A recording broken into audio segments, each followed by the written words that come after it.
Hello and welcome to my channel. If this is your first time here, my name is Millie and I love indie makeup, especially shiny, shifty, and sparkly eyeshadows. And today I'm going to be featuring the new Adept Cosmetics Amunet Nu palette. And this is the outer packaging. It's absolutely stunning. This is very reminiscent of the Natasha Denona eyeshadow palettes that are in this similar, like almost like fall leather type of packaging. Or if you have the Codain palette, it is also similar to that, though much more shiny. Nice and clean all around. Just it looks very, very high end. And here's the color story. Now they released two versions of this palette, a light and a dark, and I did get the dark version. The dark version, the only difference was that Seth in the dark version is a dark blue, while in the light version I believe it's like some sort of like a beige color, and I wouldn't have gotten any use out of that. I prefer more deepening up shades for my outer corners. I much prefer the dark blue in this palette, especially because of the color story. I think it really adds on to the color story. And this is their new matte and shimmer formula. There are a couple of different shimmer types in here. There's some super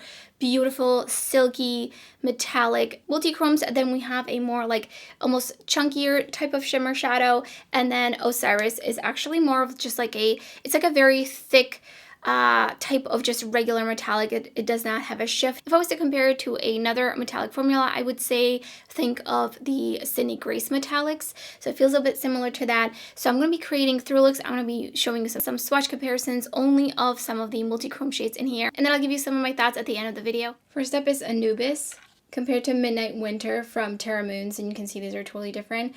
I thought they looked a little similar, like straight on, but the shift is completely different. Next up at the top is Bastet, then Sandblast from Clionadh, and Sun Scorched from Terra Moons. These are all pretty similar. I'm actually surprised how similar it is to Sandblast because it just kind of looks a little bit different on the pan. I would say Bastet looks like it doesn't quite have like a black base to it, while these two other shades definitely have a darker base. Last up is Ray, and I feel like this one is pretty unique. As you can see, it just looks like the way the pigment is mixed. It's all completely like throughout it, so in that way it stands out from the other multi-chromes. So right below it is Cathedral from Clionadh. I thought these would be a lot more similar, but Ray does have that darker base to it. The Neverland from Carla Cosmetics, again, like totally different, even though in the pan they looked a little similar, at least like when you look at them straight on, but not really. Then we have Hyperion from Terra Moons and Weld from Clionadh. These are not even close. I think if anything, Hyperion is somewhat similar. But again, you can see here, it's just the flakes of the silver and pink and green tones are just completely throughout the whole shade. So it just really isn't anything like any of these shades. I'm going to be priming with the Milk Makeup Primer. Going in with Horus right in the crease. Oh my! Okay, pigmentation. Just ignore my lid. It's a little bit stained from yesterday. I was filming some reels and I got a little bit of staining. But I'm just gonna blend that. This is gonna be basically my transition shade, and I'm just gonna be blending it up into the crease. Blending very nicely over this primer. I feel like I lost some of the pigmentation like right in here, which is just common with this primer. So I'm going to be trying different eyeshadow primers as I always do. Next, going in with Seth. Oh my goodness, it's such a beautiful, oh yes. So pigmented, such a beautiful matte dark blue. Just tapping it on, and then I'm going to blend it out with my little blending brush. I have some shimmers on my brushes apparently, because do you see the sparkles? That is not intentional. I had a little bit of fallout, but I'm able to just brush it off. Going in with Seth under my lower lash line, connecting it to my outer corner. And again, just a little bit of fallout, even just from that. Pretty easy to clean up. Going back in with Horus, I'm just going to pack it on right in the crease. I really want that pigmentation to stay in there. Next, I'm going in with the glitter primer from NYX, and I'm just going to do a half crease situation. Picking up Nephthys, this is a little bit on the flaky side, which is why I use the NYX glitter primer. I like using the NYX glitter primer for chunkier formulas, while any really fine pigments I prefer the Fair & Pixie Epoxy, but look at that shine. Wow. I know this is their new shimmer formula, which there's a couple of different formulas in this palette. Just a little bit of fallout. Taking Thoth that I'm going to put in next to this deep blue shade. It's a very interesting tone. I thought it would look nice. Going in with Hathor in the inner corner is the highlight. Oh wow, that's a beautiful iridescent shade. I put on the Topaz Lashes from by Melolops. In the waterline, I have the Screamin' eyeliner from LA Girl Cosmetics. Here's the first finished look. So on this side, I'm going to try the Natasha Denona eyeshadow primer. Going into my crease with Ta.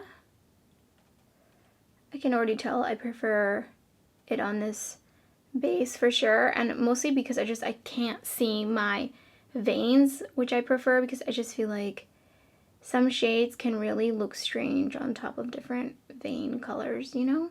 So I'm just putting that, still very, very pigmented. I think this way I don't have to go back in as much.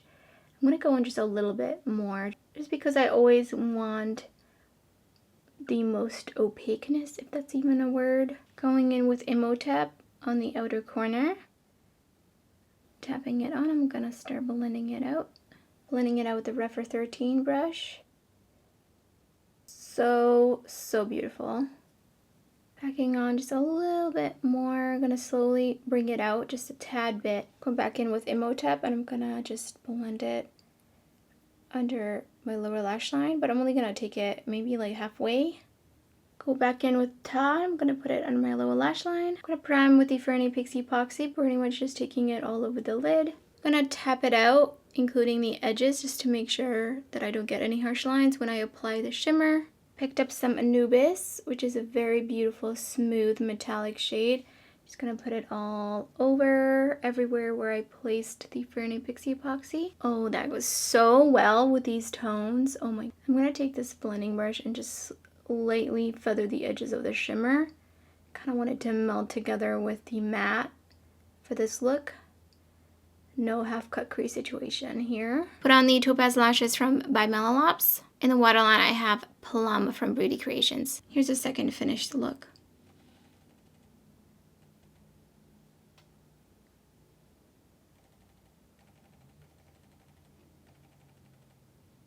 For the third and final look, I'm going to be doing a little bit more of a graphic sort of eye. I already primed with the Natasha Denona eyeshadow primer, and I'm going in with Ta. And I'm going to be creating a really large wing. But the way I'm going to be doing it is actually just basically outlining my whole eyelid.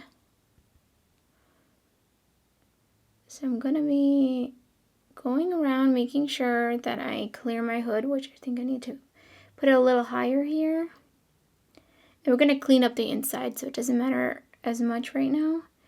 But I'm just gonna create an eyeshadow wing that is kind of like more of a graphic liner-esque wing. Next, I'm taking Seth and I'm gonna start blending it into it to deepen it up, which actually it's taking over the purple basically. I have noticed something with this dark blue is, do you see how it turns like almost a blackish gray? It doesn't really stay blue. I noticed it in the original look I did. So I'm taking just the tiniest amount of it and putting it down right where I put the purple to help deepen it up. This can be just somewhat messy because I'm going to go back in with the purple. It's going to look pretty rough before it looks better. Going back in with the purple, and I'm going in with a really small blending brush. This one is from Cosette. I'm just going to start working the purple into there. So I kind of initially really used the purple to map it out without first going in with the deepest shade. And then just taking it, this is going to take some work because I am trying to be a little bit careful on like not bringing this too high. So basically in this case, slow and steady wins the race. I'm gonna take it down here and just keep going back and adding more. And alternating between circular motions and swiping motions. Alright, I feel like the dark blue is not really blending as much, so I'm gonna go in with just a tiny bit of that. So just a little bit of it on the brush. I feel like it doesn't want to blend out into that purple. I think I'm going to dip in between Seth and Ta and just bring that in together. I really want to make sure I have some of that purple in there. It's definitely blending a lot better. Next, I'm taking the Glam Light Icing. I'm just going to help clean up this whole section on the inside.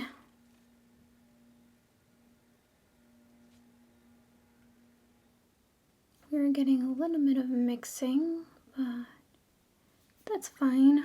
I'm just going to go back in.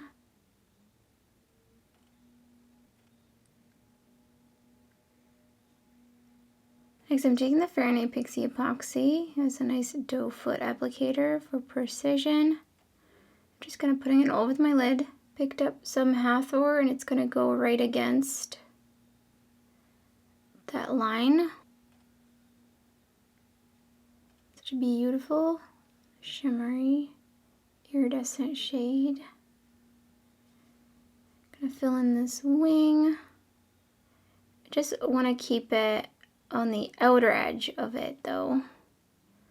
I'm not gonna bring it inside. On the lid, going in with Re. This one has a really cool purple look to it at a certain angle. So I thought it would be nice to play off of that in the mattes. And then I'm gonna extend Ta underneath my lower lash line. Sticking it all the way across. And using Hathor as the inner corner highlight. Here's a finished look. I put on the Surreal Lashes by Kiss, and I have Plum Beauty Creations liner in the waterline.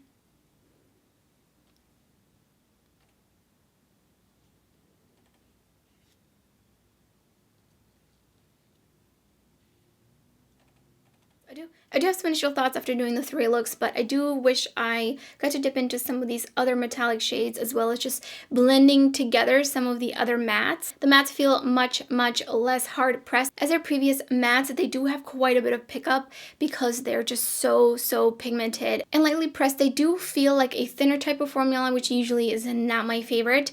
But I had, for the most part, no really issue of any blending or layering except for Seth and Ta. Like, those 2 shades really were just not meshing together, but I do feel like it's mostly because of Seth and the type of blue that it is. The other thing I wanted to point out about Seth is that it does not translate the same on the lid as it looks in the pan. Like, it just, even though it's mixed in with the purple, I feel like it looks a little bit different. It almost like darkens into like a more grayish, almost blackish dark blue, so it does not look like that. I would have to try to pack it on and see if I can kind of keep the color of it. But in the first look, if you noticed when I was blending it out in the outer corner, it really just did not look like that. It looked much darker, a little bit more gray versus like this almost sort of vibrant but still like a denim blue. I love that there's different types of shimmer formulas in here. I really like that there's different textures. Some of these shades, especially the multi-chrome, so Bastet and Re, again, like so